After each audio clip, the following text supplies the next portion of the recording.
नमस्कार उमेश जी, बहुत बहुत स्वागत है आपका। जय सिया राम अंजू जी।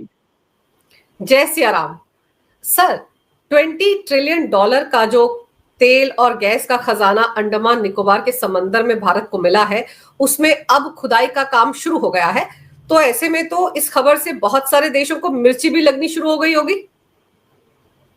अंजू जी, बहुत ही अच्छी बात है कि इस बार हम चालू हो चुके हैं। जैसे ही हमें तेल का खजाना मिलना चालू हुआ है, हमने इमीडिएटली ड्रिलिंग, एक्सप्लोरेशन और एक्सट्रैक्शन के बारे में सोचने लग गए हैं। आप सोचिए, भारत 87.5% अपना जो क्रूड है वो बाहर से इंपोर्ट करता है, और हमें एक तरह से डिक्टेशन दिया जाता है कि आप इधर से मत खरीदो, उधर से मत खरीदो। और इसमें आप ये देखेंगे जिस हिसाब से जो प्रूवन रिसर्च बताया जाता है, वो अगले 70 साल तक तो भारत की रिक्वायरमेंट को मीट कर सकता है, इतना उधर तेल है। और भारत नेट इंपोर्टर से नेट एक्सपोर्टर बन जाएगा। अभी तो सोचिए, भारत इंपोर्ट कर रहा है तो डिक्टेशन चालू हो गया, एक्सपोर्ट करना चालू किया तो क्या होगा। वर्ल्ड की मार्केट में जो सेकेंड लार्जेस्ट बायर है, अगर वो एक्सपोर्टर हो जाता है, उससे ही फर्क पड़ गया। आपको मालूम है, यूक्रेन और रशिया के युद्ध के दौरान रशिया ने हमको चीप क्रूड देना चालू किया। हमने अपने यहाँ से वो चीप क्रूड मंगाया और उसको एक तरह से रिफाइनरी करके हम 40 देशों को बेच रहे हैं। इससे एक तरह से अमेरिका को तकलीफ हो गया। इसी के कारण सबसे बड़ा प्रॉब्लम हो गया। अमेरिका का सबसे बड़ा पेट का दर्द वही है कि भारत रूस से कच्चा तेल लेके रिफाइनरी, जो रिफाइनरी की सबसे बड़ी रिफाइनरी तो भारत में, भारत रिफाइन करके उसको बाहर बेच रहा है।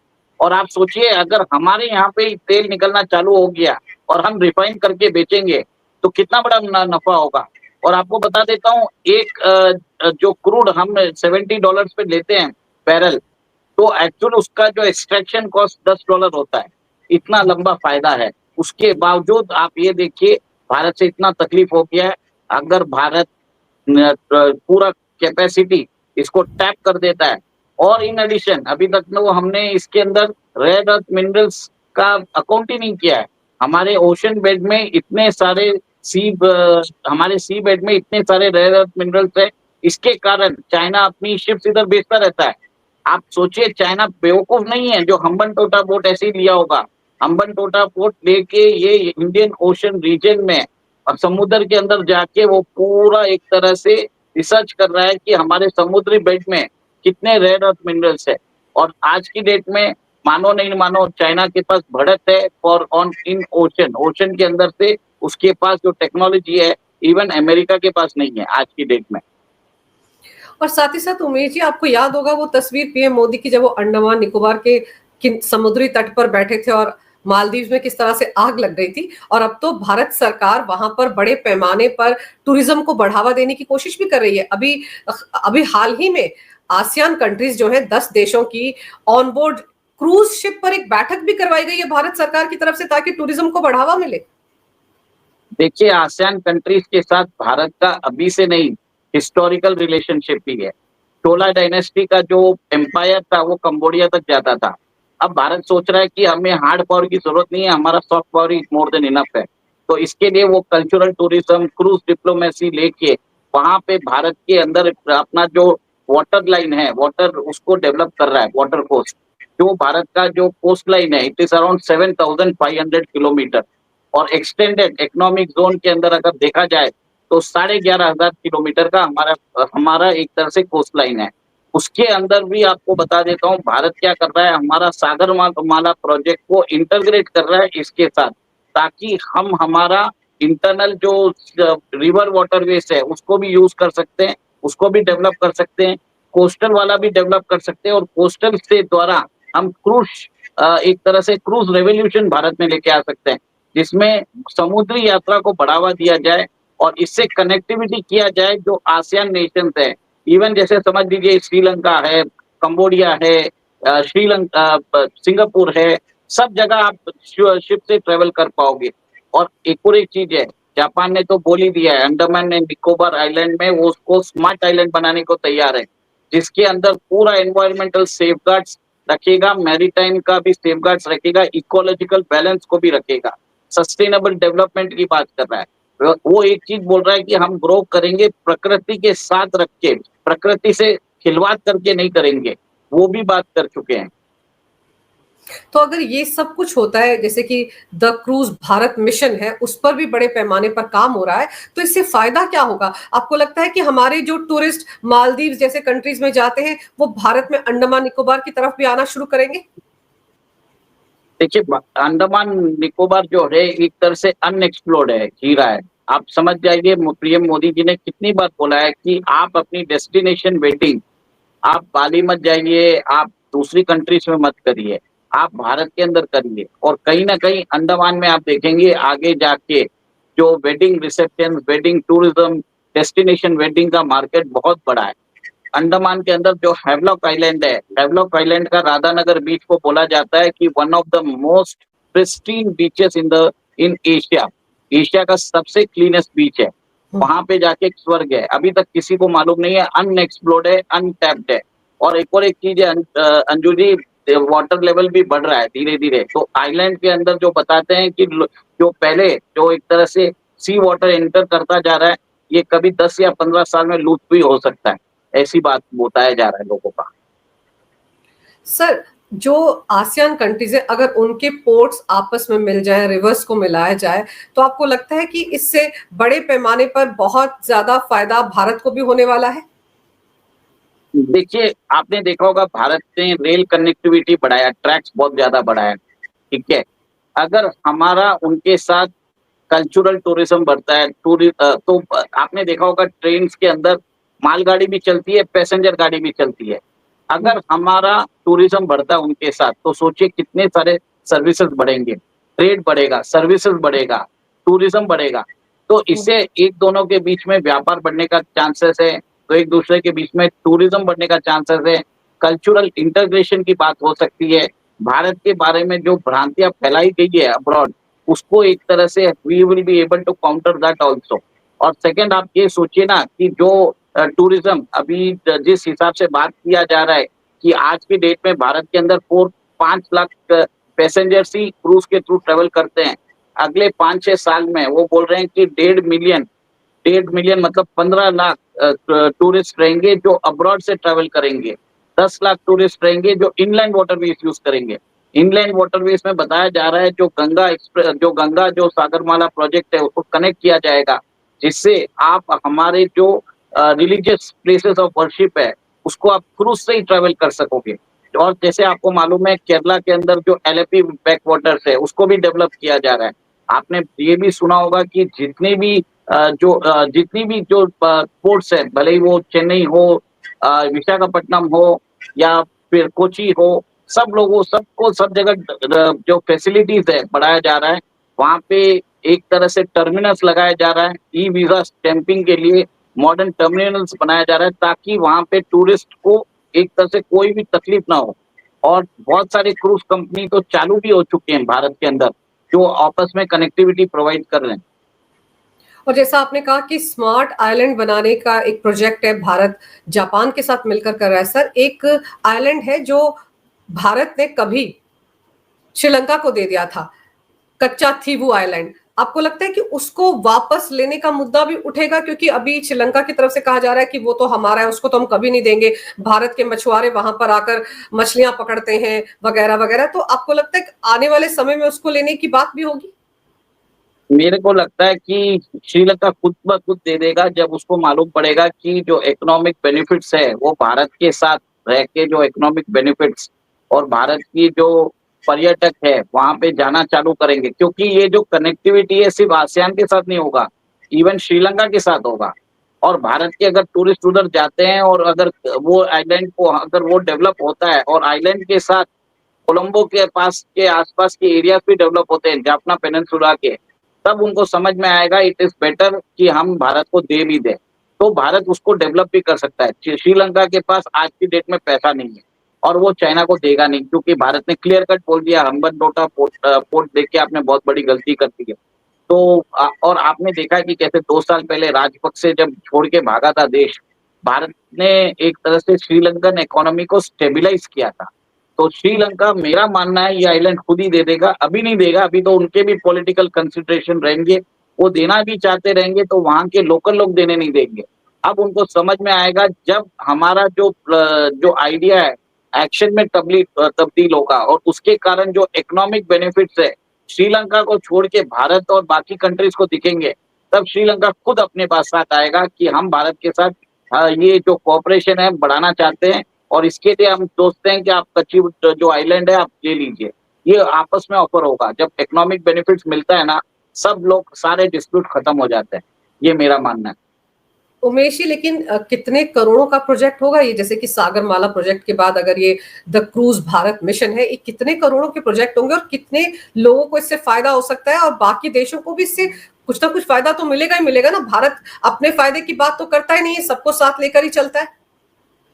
देखिए, आप सोचिए कितने लोग सबसे पहले मालदीव जाते हैं, कितने लोग मॉरिशस जाते हैं, कितने लोग वियतनाम जाते हैं, कितने लोग सिंगापुर जाते हैं। अगर उनको सारी facility Singapore type facility Bharat में चालू हो जाए, तो भारत को एक तरह से फॉरेन एक्सचेंज रिजर्व्स का जो एक तरह से बाहर जो टूरिस्ट जाते हैं तो जो नुकसान होता है और इनलैंड में रेवेन्यू जनरेशन होता है, फिर जो भी टूरिस्ट यहाँ पे घूमेगा उसको जीएसटी देना पड़ेगा, उसको यहाँ पे खर्चा करेगा तो एम्प्लॉयमेंट जनरेशन होगा।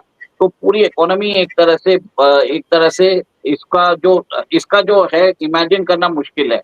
देखिए, आपको ध्यान है कि कैसे हमारे मंदिरों को डेवलप करने के बाद कैसे वाराणसी एक तरह से उसकी इकोनॉमी में फर्क पड़ा, अयोध्या की इकोनॉमी में फर्क पड़ा और भी रिलीजियस प्लेसेस ऑफ वर्शिप है जैसे मथुरा है, सब जगह मतलब आपने देखा कि लैंड प्राइसेस बढ़ गए हैं।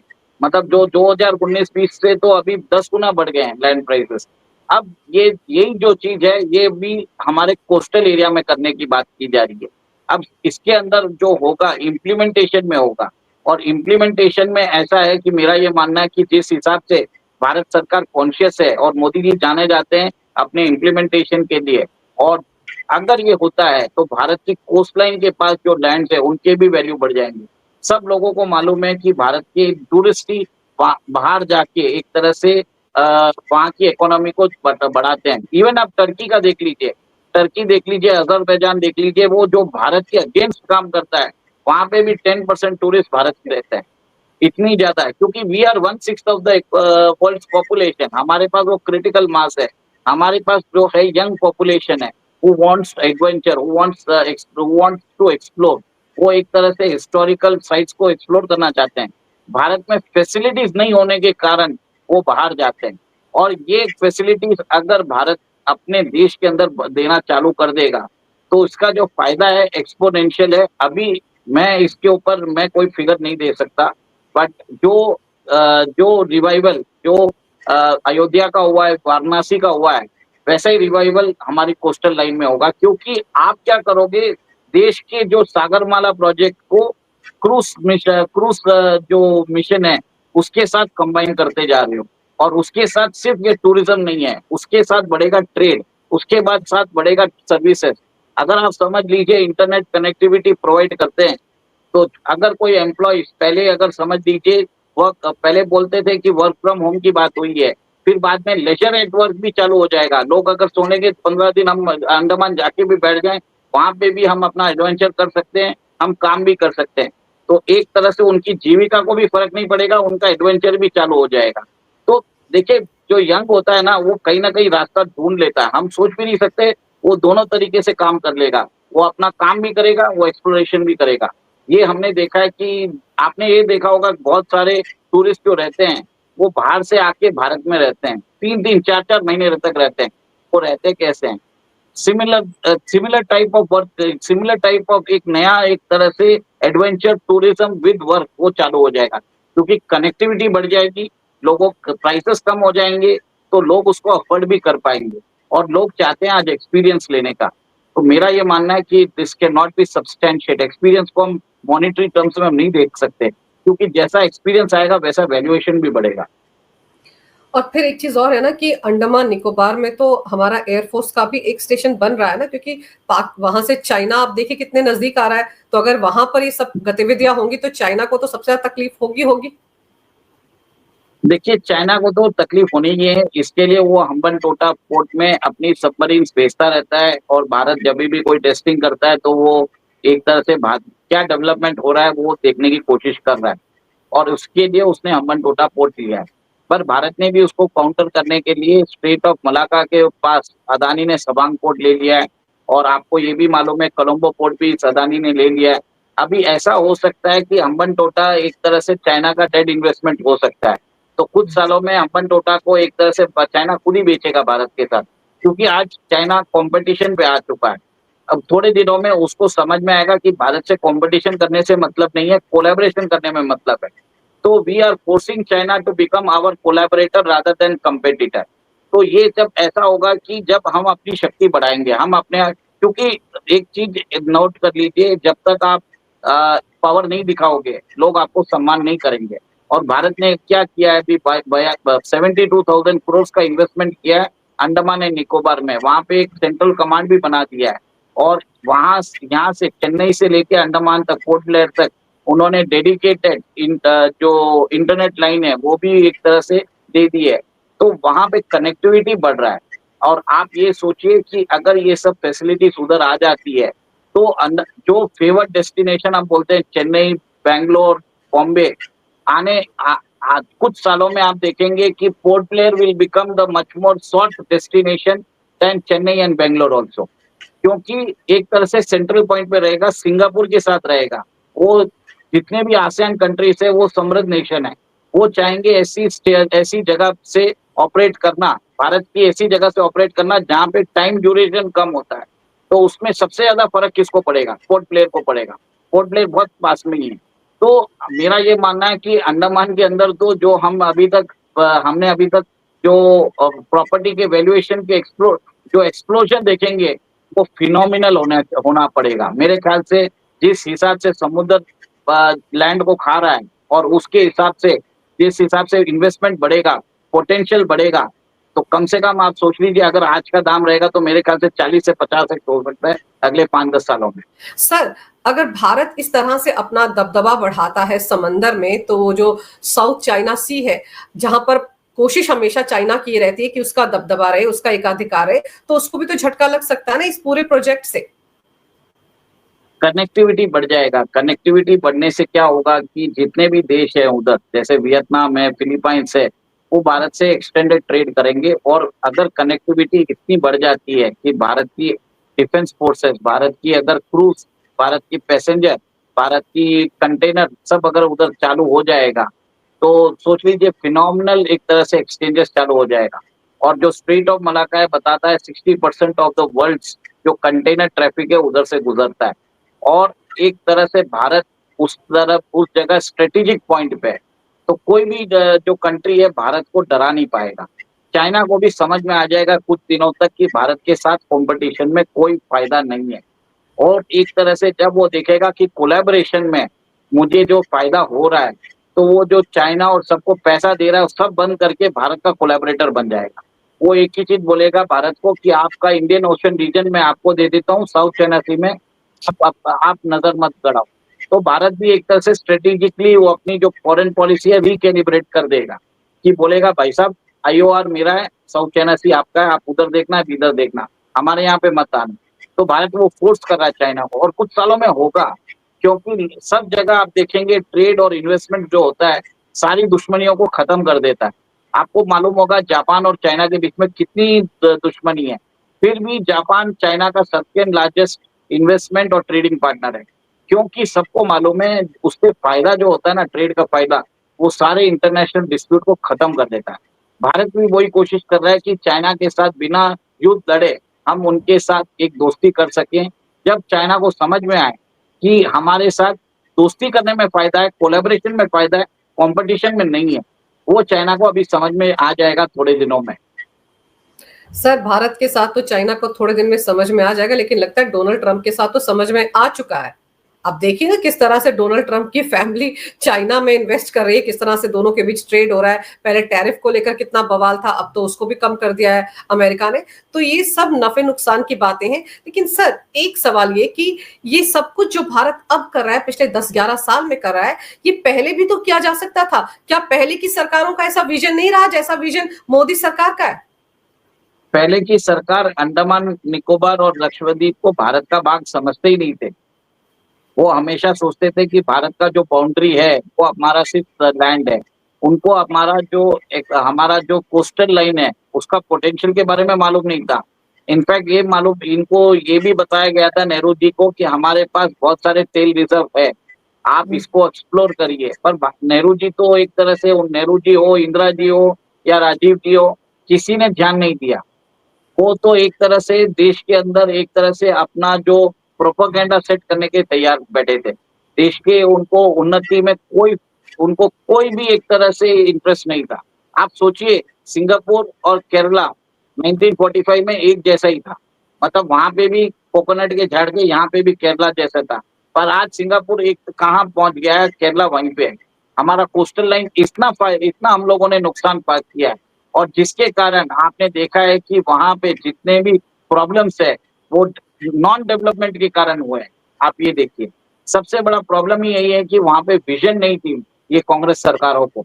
मोदी जी के यहाँ पे मिशन है, और एक तरह से कांग्रेस सरकार को पैसा भी दिया गया था ताकि वो भारत की कोस्ट लाइन को एक तरह से डेवलप ना करे, ताकि बाकी कंट्रीज डेवलप कर सके। इतने तो कॉम्प्रोमाइज थे ये लोग। अब कुछ कांग्रेसी इसको मानेंगे नहीं, बट इनको यही पूछिए कि जो काम अभी हो रहा है, आप क्या सो रहे थे क्या? सिंगापुर जब डेवलप हो सकता था, तब चेन्नई को क्यों नहीं डेवलप किया? कोच्चि को क्यों नहीं डेवलप किया? तिरुवनंतपुरम को क्यों नहीं किया? हमारे जो टूटीकोरिन है उसको क्यों नहीं डेवलप किया? जब आपने देखा कि टूटीकोरिन में जो वेदांता का प्लांट था, जो भारत को एक तरह से 40% भारत की कॉपर की रिक्वायरमेंट मीट करता है, उसको बंद करवा दिया। आज Bharat is become the largest importer of copper now. और वो कॉपर कहाँ से इंपोर्ट हो रहा है? चाइना के थ्रू हो रहा है। ऐसी तो हो रही है। यहाँ की जो पॉलिटिकल लीडरशिप है कॉम्प्रोमाइज हो चुकी थी कांग्रेस के टाइम पे। और आपने देखा है कि 2008 में बीजिंग ओलंपिक्स में सीसीपी और कांग्रेस पार्टी के बीच में क्या करार हुआ, आज भी हमें नहीं मालूम। सबको समझ में आता है क्या हो रहा है, क्या नहीं हो रहा है। बिल्कुल सही कह रहे हैं आप। लेकिन सर, अब जिस तरह से कोस्ट लाइन को डेवलप करने का काम हो रहा है, आसियान कंट्रीज के साथ भी एक नई पहल की गई है, और अगर इंडियन क्रूज टूरिज्म कॉरिडोर बनाया जा रहा है, तो हम उम्मीद करते हैं कि आने वाले दिनों में बड़े पैमाने पर जो हमारा समुद्री तट है, किनारे हैं, वहां पर डेवलपमेंट का काम होगा और टूरिज्म को एक नई जगह मिलेगी। और ये जो विजन है मोदी सरकार का, इससे देश को ही फायदा होगा। देश तीसरी सबसे बड़ी अर्थव्यवस्था बनने की तरफ जा रहा है, तो इन सब चीजों का भी योगदान होगा। सर, आपने समय निकाला, बड़े विस्तार से इस विषय पर अहम जानकारी मेरे दर्शकों को दी। उमेश जी, आपका बहुत बहुत धन्यवाद। नमस्कार। भारत माता की जय हो। वंदे मातरम। जय सिया राम। जय सिया राम।